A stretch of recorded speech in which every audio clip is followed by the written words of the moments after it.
Tower control, we have the MJX approaching for landing. Okay, MJX, you're clear to land. Okay, just give me a minute. Ow. Oh. Scene 1, Apple, take 2. Good morning. Today we have the MJX X600 Hexacopter. Pretty cool bird. I like it. We got some winds today of about 5 to 7 miles an hour. We do have a storm coming in, so I wanted to come out this morning and get some flying done. Okay, let's take her up for a flight. Actually, it's pretty cool because now I don't have to worry about doing a sunset flight on this thing. It's early morning here, but looks like we got a storm coming in.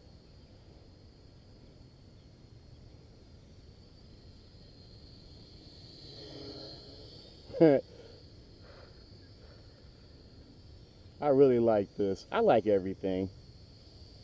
Almost everything. This thing is a really nice flyer though.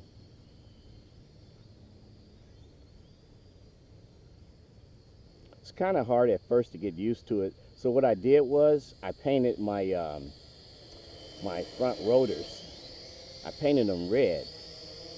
I don't know if you guys can see that, but I painted them red to try to get an idea. You know, flying these hexacopters, they're still much like the quadcopters, but you know, it's kind of weird at first. Especially like when this thing comes, it comes with all the rotors painted black. So now those lights on the bottom, they do help out a lot. Let's see if we can get a closer look at that. Let's bring her in. So you got 4 of the blue, and then your orange ones are at the back. That's not bad. That helps you with your, when it's dark out, you can do some pretty good night flying with that.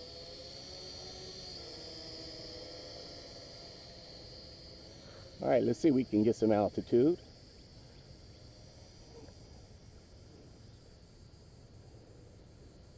Well, we're up there now. She doesn't have like altitude hold or any of that fancy stuff that you get in your quadcopters nowadays. This is more like, you know, hardcore old school flying here. I personally don't think that you really want to start flying with that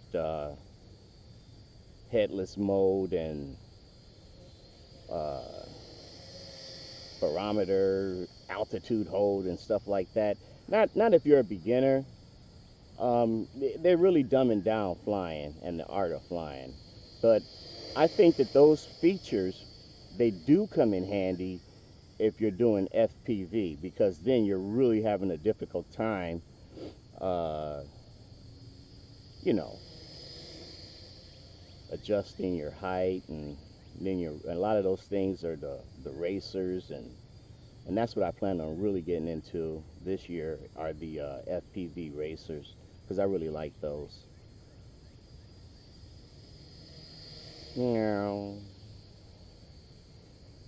Let's see how fast this thing can get up. Let's do a fast flyby.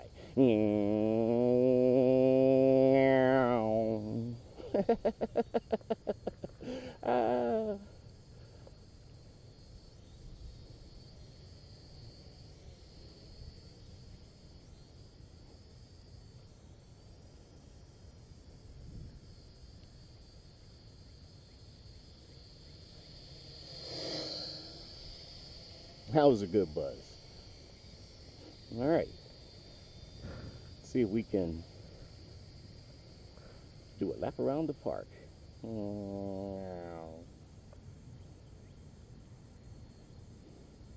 As you can see, this thing is really hard to tell what direction you're going in sometimes. Like with me, when I get up so high and I can't see the lights and stuff, I actually just go by the landing gear, see which way they're pointing.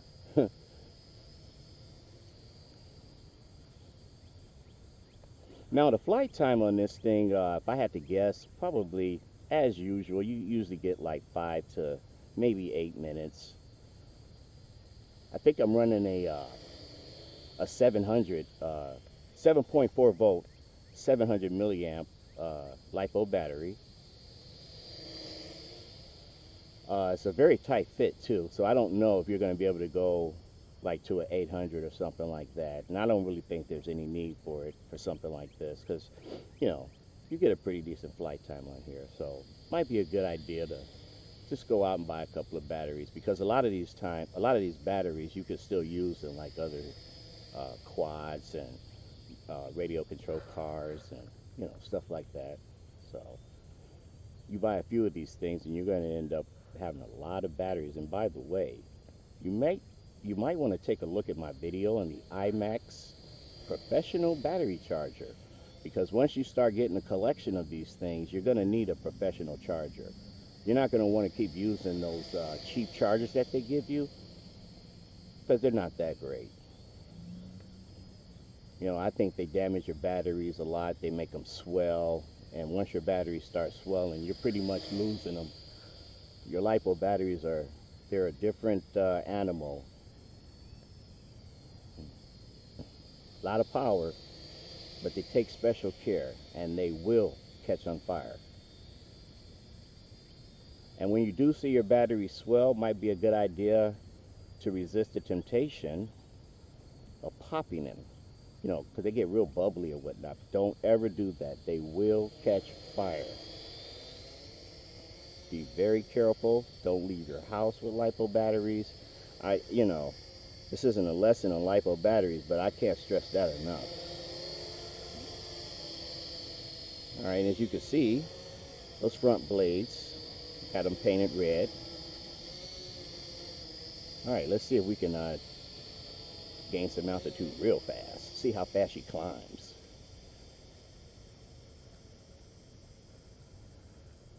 Whoa. Ooh.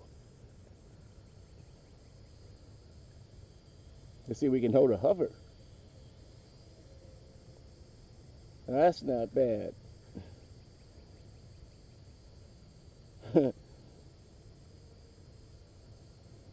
Meow.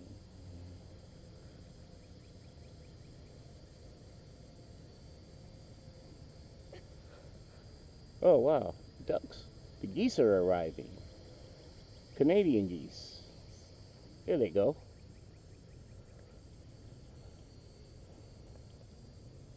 I think they were speaking to me earlier. They were like, quack, quack.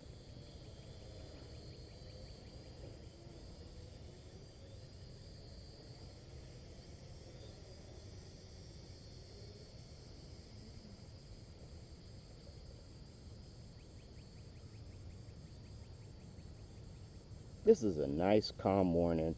You know, we've been getting such cold weather here. I'm just glad it's finally spring. Start having some real fun. Meow. Meow.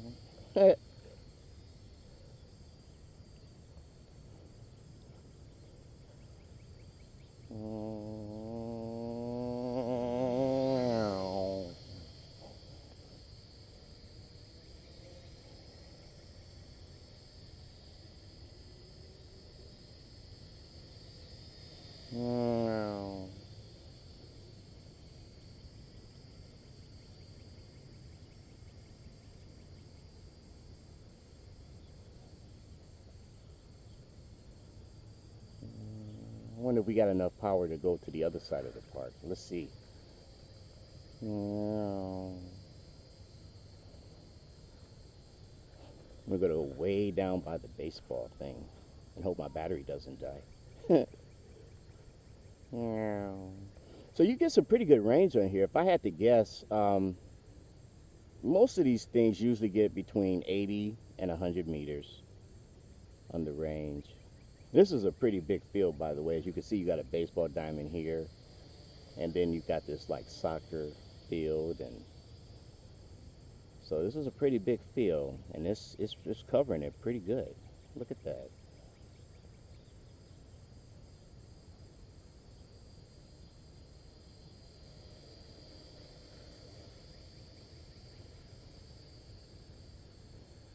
A lot of birds out today. Everyone's glad to be up.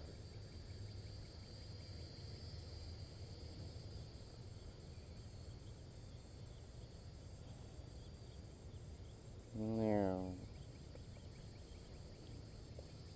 let's take another look at that thing in the air. That looks really nice. Look at that. Okay, I think we got an LVC warning, so we're going to bring her in for a landing.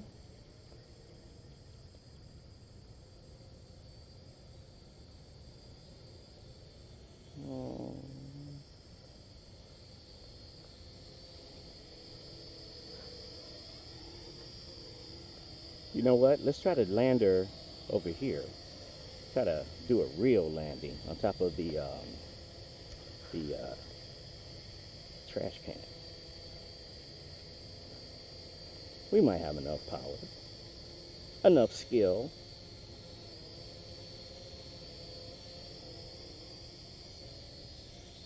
Now, all right. Can we touch down? Well, wait a minute. You know what? I have a better chance of doing it this way. Sometimes my coordination gets all screwy. All right, hang on. Let's see if we can do a 10-point landing.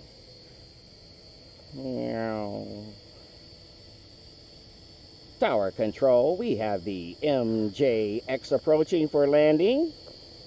Okay, MJX, you're clear to land. Okay, just give me a minute. Oh. I might want to practice that. Okay, guys. Thank you for joining me on this spring morning review of the MJX X600 Hexacopter.